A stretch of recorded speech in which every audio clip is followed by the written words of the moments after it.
அன்பே சிவம் மனமே குரு என்றுணர்த்திய குருவே போற்றி.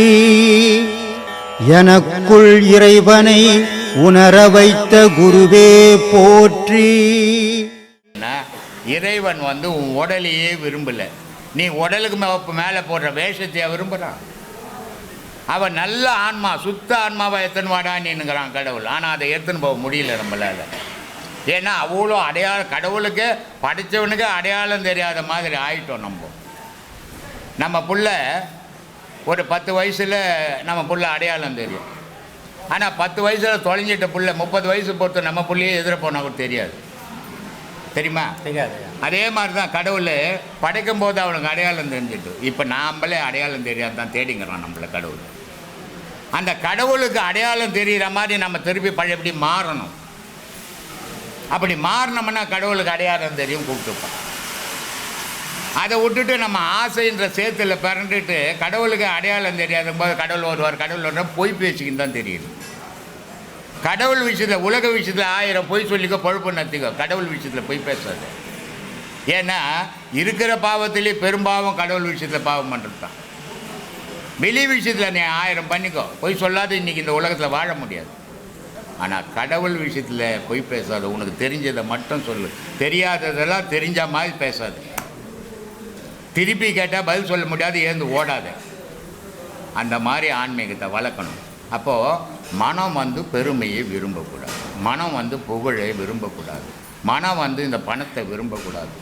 ஏன்னா பணமும் பாவமும் ஒன்று தான். எப்போ உங்கள்கிட்ட பணம் சேர்ந்தோ கூட பாவமும் சேர்ந்தோம். ஏன்னா ஒன்றோட ஒன்று தொடர்பு தானே. இரவுக்கு பகல் தொடர்ச்சி இல்லையா, பகலுக்கு இரவு தொடர்ச்சி இல்லையா, புண்ணியத்துக்கு பாவம் தொடர்ச்சி இல்லையா. அதனால் பணத்துக்கும் பாவத்துக்கும் நெருங்கிய உறவு. அதனால தான் சொன்னான், இது ஒன்று தொடாமல் இருக்க முடியாது. கண்ணதாசன் ரொம்ப அழகாக பாடினான். நிலவை பார்த்து வானம் சொன்னது என்னை தொடாது, நேழை பார்த்து பூமி சொன்னது என்னை தொடாது, நதியை பார்த்து நாணல் சொன்னது என்னை தொடாது, நாளை பார்த்து இரவு சொன்னது என்னை தொடாது. இது ஒன்றோட ஒன்று தொடாமல் வாழ முடியுமா? அது தொடர்ச்சி. அப்போ பணத்தை தொட்டினா பாவத்தையும் தொடுறேன்னு அர்த்தம். அதனால் பக்குவன்றது எல்லாத்துக்குமே உண்டு. சாப்பிட பொருள் பக்குவம் எல்லாம் நம்ம சாப்பிட முடியுமா? இறைவன் நம்மளை பக்குவம் இல்லாமல் விதைச்சிட்டான். ஒரு நெல்மணியை போடுற மாதிரி விதைச்சிட்டான். இந்த உலகம் இந்த நெல்மணியை எடுத்து, அதாவது நாம தான் நெல்மணி, இந்த உலகன்றது நமக்கு பல விஷயங்களை கற்றுக் கொடுத்து வெறும் சாதாரண நெல்லாக இருந்த நம்மளை எல்லாரும் பயன்படுத்தி எல்லாரும் ருசிக்கக்கூடிய பக்குவத்துக்கு யார் கொண்டு வந்தா? கடவுளும் காலமும் தான். அப்போ நாம் யாருக்கெல்லாம் நன்றி கடப்பட்டவங்க? கடவுளுக்கு நன்றி கடப்பட்டவங்க, காலத்துக்கு நன்றி கடப்பட்டிருக்கோம். இவங்கெல்லாம் பாடம் அடி கொடுக்கலன்னா இப்படி ஒரு குருவை நம்ம கிடச்சிருப்பாரா? வாழ்க்கையில் சந்தோஷமாக இருந்தாங்கன்னா வருவாங்க, வர முடியுமா?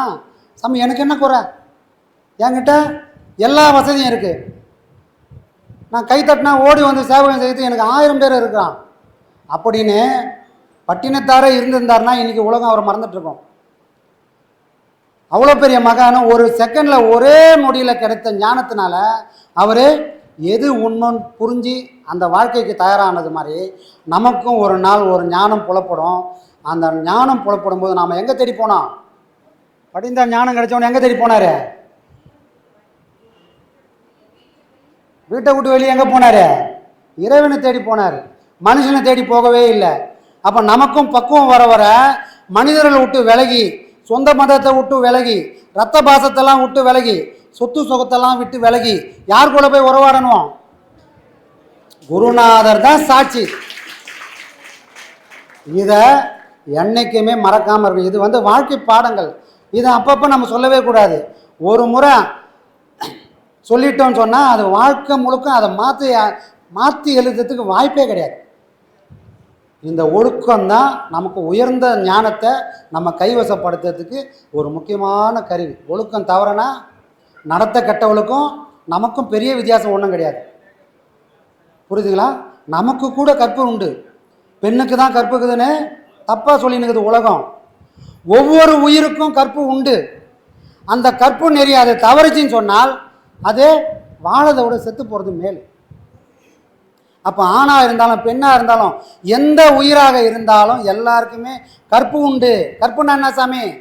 உடலில் எங்கேயோ உயிரை ஒழிக்க வச்சுக்கிறானா, அதை எவனா களவாடி போனானா எவனை விட்டு போயிடுமானா, அது இல்லை. இதுதான் வாழ்க்கை, இதுதான் பயணம், இவர் தான் என் தெய்வம்னு பிடிச்சிட்டா அதுதான் ஒழுக்கம். அந்த ஒழுக்கத்திலேருந்து நாம் விலகாமல் இருந்தால் நாமளும் கூட கண்ணகி மாதிரி கற்பு நெறி தவறாமல் தான் வாழறோம். புரியுதுங்களா? இது இல்லாமல் வெறும் பாடத்தினால யாரும் ஊர் போய் சேர முடியாது. இது நெடும் பயணம். ஏதோ 1 வருஷத்தில் 2 வருஷத்தில் முடியுமானா அப்படிலாம் இந்த பாடம் முடித்து கொடுக்காது.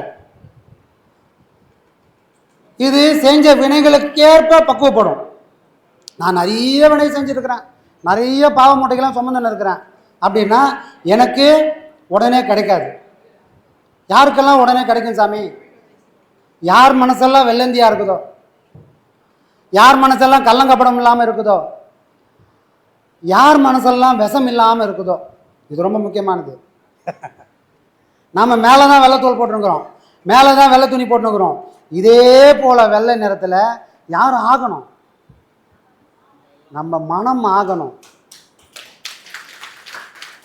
ஏன்னா நான் மறந்துட்டேன், உண்மையிலே நான் இங்கே பார்க்கக்கூடிய அடையாளம் இல்லை. நான் யாருன்னே தெரியாமல் என்னை மறைச்சி ஒருத்தன் பாதுகாப்பாக வச்சுன்னுக்கிறான். அவனை போய் பார்க்குற வரைக்கும் இவன் தேவையை தவிர இவனால் ஒரு பிரயோஜனமும் இல்லை. அவனை பார்க்கணும். அவனை யார்? என்னையே நான் பார்க்கணும்னா இந்த ஒன்றுத்துக்கும் உடவாத இந்த உடம்பை தவிர நமக்கு வேறு மார்க்கம் இல்லை. என்னை கெடுக்கக்கூடிய இந்த மனசை தவிர வேறு வாகனம் இல்லை. அப்போ இந்த 2 பொருளை வச்சு தான், உடலையும் மனதையும் வச்சு தான், இதில் கிடைக்கக்கூடிய அறிவை வச்சு தான் எல்லை இல்லாத அந்த பேரறிவை நம்மளால் அறிய முடியும், அதை உணரவும் முடியும். வெறும் தெரிஞ்சுக்கிறதுனால ஒரு பிரயோஜனமும் இல்லை. இங்கே கேட்குறோம், நிறைய விஷயங்கள் கேட்குறோம், நாமளும் நிறைய விஷயம் சொல்கிறோம். ஐயா எல்லை இல்லாமல் எவ்வளோ சொல்லிட்டாரு.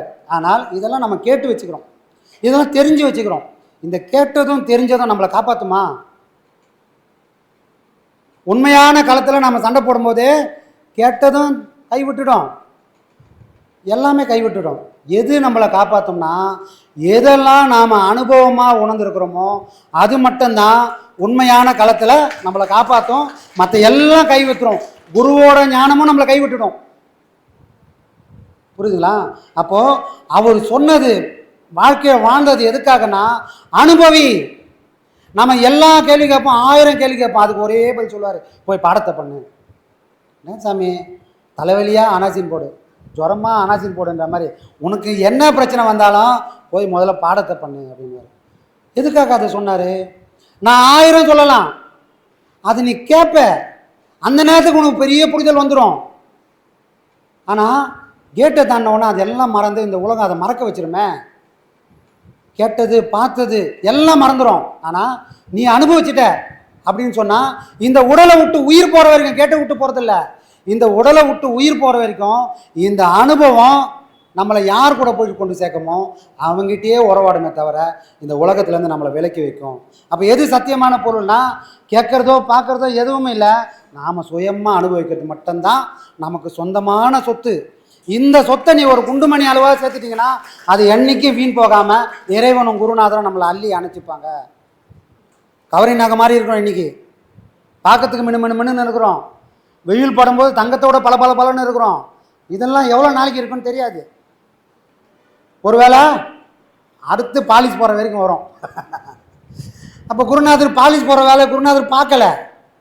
இந்த தகரத்தை தங்கமாக மாற்றுவேன்னு ரசவாதம் பண்ணுறாரு. எது தகரமாக இருக்குது? மனம் தகரமாக இருக்குது. ஏன் அது தகரமாயிடுச்சு? மண்ணில் விழுந்து கிடக்குது. அது மண்ணில் விழுந்து தகரமானதுனால இறைவன் என்ற காந்தத்தோடு அது ஒட்டாமல் இது உலகத்தோடே வாழ்ந்து ஒரு நாள் செல்லரிச்சு காணா போயிடும்.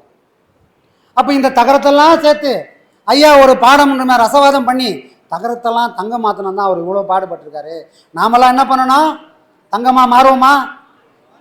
கண்டிப்பாக நாமெல்லாம் தங்கமாக மாறணும், மாறுவோம். குருநாதர் மேலே பக்தி இருந்தால் கண்டிப்பாக அது சாத்தியமாகும். இந்த ஒரு பக்தி போதும். தெய்வ பக்தி வேணால் மாறலாம், நம்ம பக்குவத்துக்கு ஏற்ற மாதிரி மாறும். ஆனால் பக்குவம் வந்த பிறகு வரக்கூடிய பக்தி ஒன்று எதுன்னு சொன்னால் அது குரு பக்தி மட்டும்தான். பக்குவம் வந்தது பிறகு வருது. மற்றதெல்லாம் அம்மா சொன்ன பக்தி, அப்பா சொன்ன பக்தி, பக்கத்து வீட்டுக்காரன் சொன்ன பக்தி, இதெல்லாம் மாறிக்கினே இருக்கும். ஆனால் நானே வயசுக்கு வந்த மாதிரி, வயசு வந்த பொண்ணு மாதிரி நானே பூப்படைஞ்சு அந்த பக்குவம் வந்த உடனே எப்படி இருக்கும் அந்த நிலைமை? அதை போல் எனக்கு பக்குவம் வந்த பிறகு இறைவனால் கொடுக்கப்பட்ட ஒரு வரம் யாருன்னு சொன்னால் குருநாதர் மட்டும்தான். இந்த நாளில் நமக்காக வாழ்ந்து எப்பவுமே உடலால் மறைஞ்சி உயிரோடு உறவாடி இருக்கக்கூடிய ஒரு உன்னதமான தெய்வத்தை போற்றி கொண்டாடக்கூடிய உன்னதமான நாள் இந்த நாள். என்ன நாள் இன்னைக்கு? குரு பூர்ணிமா. அப்பா பூர்ணிமா, அம்மா பூர்ணிமா, யாராவது சொல்ல முடியுமா? சொல்ல முடியாது. அப்போ தெய்வத்துக்கு நிகராக ஒருத்தர் இருக்கிறாரு அப்படின்னு சொன்னால் குருவை தவிர வேற யாரும் இல்லை. ஏன்னு சொன்னால் பார்க்காத ஒன்றை யாராலையும் சொல்லவே முடியாது, அனுபவிக்காத ஒன்றை யாராலையும் சொல்லவே முடியாது. அப்போ பார்த்து உணர்ந்து அனுபவித்து ஒருத்தர் வந்திருக்கிறாருன்னு சொன்னால் குருவை தவிர இறைவனுக்கு சாட்சியாக இந்த குருன்ற கண்ணாடியின் மூலிமா தான் இறைவனுடைய காட்சி தெரியுமே தவிர நம்ம மனக்கண்ணாடியிலேருந்து அவனை பார்க்கவே முடியாது. அவனை பார்க்கணும், குருன்ற கண்ணாடி நம்ம மனம் கண்ணாடியாக மாறணும். நாம் பல பேர் இதில் வச்சு பார்த்துன்னுக்குறோம், நம்மளே பார்க்குறதில்ல, பார்த்தாலும் தெரியறதும் இல்லை. ஏன்னா அவ்வளோ அழுக்கு சேர்ந்து போய்க்குது அதில். அப்போ இந்த அழுக்கெல்லாம் நீக்கி இறைவனை காணணும் அப்படின்னு சொன்னால் அந்த கண்ணாடி குருவோட கண்ணாடியாக இருந்தால் முக்தி நிச்சயம், மோட்சம் நிச்சயம். அதை எல்லாருக்கும் இந்த நாளில் ஐயா மூலயமா கிடைக்கும்னு உங்கள் சார்பாக ஐயா கிட்ட நான் வேண்டுகிறேன்.